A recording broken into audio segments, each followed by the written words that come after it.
มาสร้างแดนนี้ให้เป็นแดนสวรรค์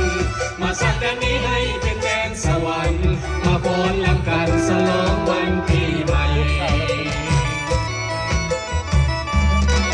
ความทุกข์ที่เคยประสบจงอย่าได้พร้อมผ่านอีกต่อไปสุดจิตไปเสียสิ่งที่เศร้าหมองใจ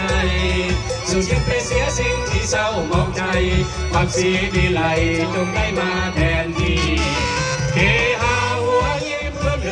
ยจะโศกไปเลยครั้งเดียว1 ปีวันนี้เลิกงามยามดีวันนี้เลิกงามยามดี